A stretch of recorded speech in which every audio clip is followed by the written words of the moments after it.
Mom, everything is ruined. My daughter Claire sobbed, staring at the red wine stains spreading across her wedding dress. How did this happen? I knew exactly how it happened. I'd watched Jennifer, my sister-in-law, accidentally bump into the table, sending the glasses flying at just the right angle to hit Claire's dress. The same Jennifer who'd been trying to make this wedding about herself from day one. My name is Rebecca Mitchell, and I was watching my sister-in-law try to destroy my daughter's wedding. But unlike the other times Jennifer had pulled her stunts, this time I was ready. Don't worry, sweetie, Jennifer cooed, rushing over with fake concern. I actually brought a backup dress. It's designer. I was saving it for a special occasion, but you can wear it. We're practically the same size. I bit back a laugh. Jennifer had spent weeks losing weight to fit into that backup dress, a white gown that looked suspiciously bridal. She'd been planning this moment for months. That's so thoughtful, I said calmly, meeting her eyes. But I think we have a better solution. Jennifer's smile faltered slightly. Oh, but the ceremony starts in an hour. There's no time to find another dress. Actually, I said, pulling out my phone, why don't we check the security footage from the bridal suite, just to see exactly how this little accident happened? The color drained from Jennifer's face. Security footage? I nodded. I had cameras installed last week, after the cake samples were mysteriously ruined and Claire's original veil disappeared, and the florist received that fake cancellation call. I paused. Interesting timing on all of that, wouldn't you say? Claire looked between us, realization dawning on her tear-stained face. Aunt Jennifer, did you do this on purpose? Of course not, Jennifer protested, but her voice shook slightly. Rebecca, how dare you suggest? How dare I? I cut her off. How dare you try to ruin my daughter's wedding? Though I have to admit, you've gotten better at this since Sarah's wedding. Jennifer went very still. Sarah was my other daughter, whose wedding 3 years ago had been plagued by mysterious accidents until she'd been forced to use Jennifer's help to fix everything. She'd ended up sharing her spotlight with Jennifer, who'd used the wedding to announce her own pregnancy. A pregnancy that conveniently miscarried 2 weeks later. I don't know what you're talking about, Jennifer said stiffly. Really? Should we call Sarah? Ask her about how you spilled red wine on her dress too. Or how about Madison's quinceañera last year? Emma's graduation party? Every family event, Jennifer had to be the center of attention. Had to sweep in and save the day from disasters she created. But not this time. Claire, honey, I said to my daughter, why don't you go with Madison to the other room? I have something to show your Aunt Jennifer. After they left, I turned to Jennifer, dropping my pleasant smile. You really should have checked those cameras before you pulled your little stunt. I pulled out my tablet, showing her the crystal clear footage of her deliberately knocking over the wine. But that's not all I have. Would you like to see what else I've been collecting? Jennifer's face went from pale to ashen as I pulled up email after email, text after text. Conversations she'd had planning her sabotage. Conversations with the florist she'd bribed, the baker she'd threatened, the boutique where she'd bought her backup dress weeks ago. How did you get access to your messages? Let's just say you should really change your passwords more often, especially after borrowing someone's phone to make a call during a family dinner. I watched her process what this meant, that I had proof of every scheme, every manipulation, every calculated move she'd made to ruin today. What do you want? She whispered. I smiled, thinking about the garment bag waiting in my car. Oh, Jennifer, we're just getting started. Follow me, I said to Jennifer, heading toward the parking lot. My heels clicked against the pavement, each step measured and calm despite the satisfaction building inside me. Jennifer trailed behind, her designer heels not quite as steady. Rebecca, surely we can talk about this. I never meant to get caught. I finished, reaching my car. No, I'm sure you didn't. Just like you didn't mean to get caught sending those anonymous texts to Claire about her weight last month. The one suggesting she might not fit into her dress. Jennifer froze. How did you know about those? The same way I know about the bridesmaids' dresses you had altered to be unflattering, or the makeup artist you paid to make Madison look washed out in photos. I opened my trunk. I've been watching you, Jennifer, for months. Inside the trunk was a garment bag, long, elegant, and clearly expensive. Jennifer's eyes locked onto it. What is that? This? I unzipped the bag slowly. This is the dress you ordered. The real one. Not that white monstrosity you brought to upstage my daughter. Inside was an exact copy of Claire's ruined wedding dress. Same designer, same size, same exquisite details. But that's impossible, Jennifer stammered. That dress was custom made. One of a kind.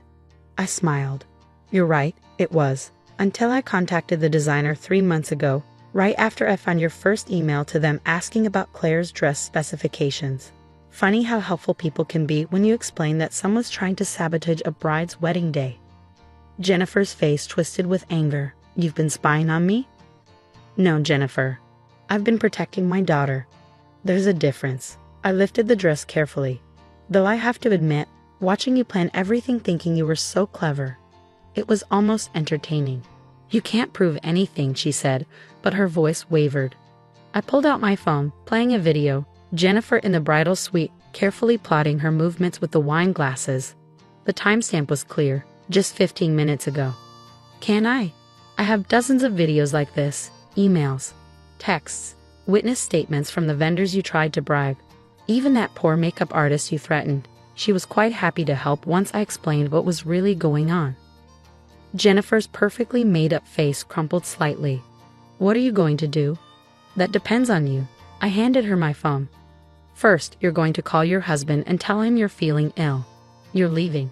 Now. David won't believe. David has seen the videos I cut in. All of them.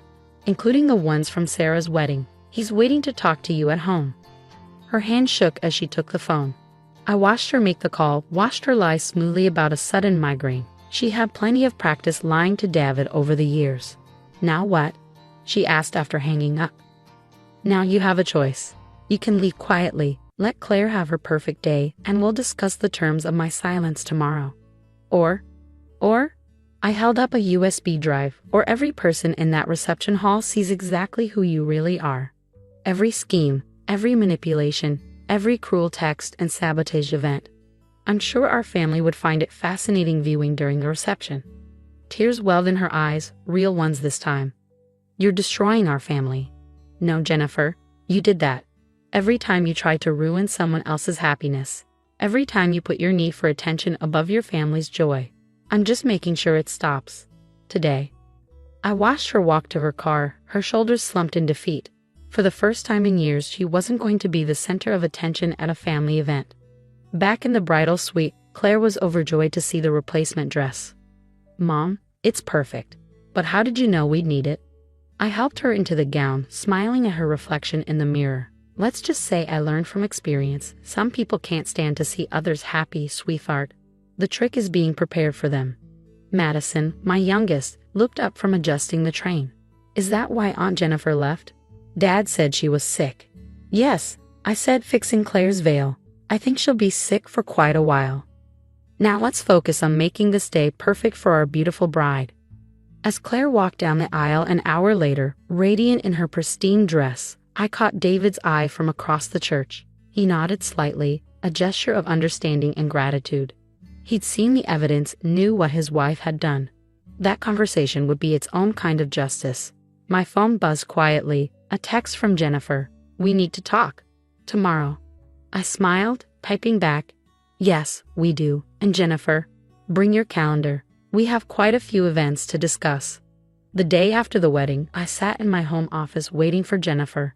The USB drive lay on my desk beside a thick folder of printed evidence. Every scheme, every manipulated event, every cruel message she'd sent over the years. At exactly 10 a.m., the doorbell rang. Jennifer stood there, looking nothing like her usual polished self.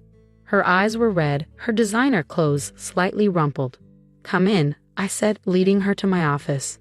I assume you've had an interesting conversation with David? She sank into the chair across from my desk. He's leaving me, she whispered. After seeing those videos, reading those messages, he said he doesn't even know who I am anymore. Don't you mean who you've always been? I asked quietly. The woman who ruined her niece's graduation because she couldn't stand not being the center of attention. Who faked a pregnancy announcement at Sarah's wedding? I needed attention? Control? To feel important? I opened the folder. Let's look at your greatest hits, shall we? Madison's quinceañera, You told her she looked fat in her dress until she cried. Emma's college acceptance party. You announced your cancer scare that mysteriously disappeared 2 weeks later. Jennifer's hands twisted in her lap. I never meant to hurt anyone. Liar. My voice was sharp. You meant to hurt everyone. Every time someone else had a moment to shine, you had to dim their light. Had to make it about you. What do you want from me? She asked, defeat heavy in her voice. I pulled out a document. This is a contract. You're going to sign it. A contract? Terms of your continued presence in this family, I explained. First, you'll seek professional help. Real therapy, not the fake sessions you claimed to attend after Sarah's wedding. I've already found a therapist who specializes in attention-seeking behavior. She took the paper with trembling hands. Second, you'll write personal apology letters to everyone you've hurt. Sarah, Claire, Madison, Emma, everyone. And there'll be real apologies, Jennifer. No justifications, no excuses. And if I refuse? I played a video on my laptop, Jennifer admitting to the makeup artist that she'd planned to ruin Claire's wedding day. Then this goes public, along with everything else. How do you think your society friends would react? Your clients? The charity boards you sit on? You're blackmailing me, she whispered. No, I'm giving you a chance to fix what you broke. More than you deserve, honestly. She stared at the contract for a long moment. David's already seen all of this, hasn't he? That's why he's leaving. I nodded. He deserved to know who he married. Just like our family deserved to know who was sabotaging every important moment of their lives. Slowly, Jennifer picked up the pen. As she signed, I saw something I'd never seen before. Genuine remorse in her eyes. What happens now? She asked. Now you get help. Real help. And maybe if you do the work, if you truly change, this family might forgive you. Eventually. After she left, I called David. She signed. I told him. Good, he replied, his voice tired. The divorce papers are being drawn up. I am sorry I never saw it before, Rebecca. All those years, all those ruined events. I should have known. We all should have, I said. But now we do. Over the next few months, Jennifer kept her part of the bargain. The apology letters arrived, raw, honest admissions of her actions. She attended therapy twice a week. Slowly, painfully, she began to understand the damage she'd done. Sarah was the first to receive her letter. She called me after reading it, crying. Mom, she admitted everything. The fake pregnancy, the sabotage honeymoon plans, everything. Are you okay? I asked. I think so, she said. It's just, all these years I thought maybe I was imagining things. That I was being too sensitive. That's what manipulators do, I told her. They make you doubt yourself. Claire's wedding photos arrived, perfect moments captured without Jennifer's drama overshadowing them. My daughter was radiant, her happiness untainted by manufactured disasters. Last week, Jennifer sent me a letter of her own. Not an apology. She'd already given me that, but a thank you note. You could have exposed everything publicly, she wrote, could have destroyed me completely. Instead, you forced me to face myself. To get help. I'm not asking for forgiveness. I know I haven't earned that yet. But I want you to know that I understand now, and I'm trying to be better. I placed her letter in the folder with all the evidence. Maybe someday I wouldn't need it anymore. Maybe someday Jennifer would truly change. But until then, I keep watching, keep protecting my family, keep the proof safe. Because some lessons need to be permanent, and some changes only happen when you're forced to face the truth about yourself. The folder stays in my desk drawer. A reminder that sometimes the best revenge isn't about destruction. Sometimes it's about reconstruction, about forcing someone to rebuild themselves into something better, even if they have to be broken first to do it.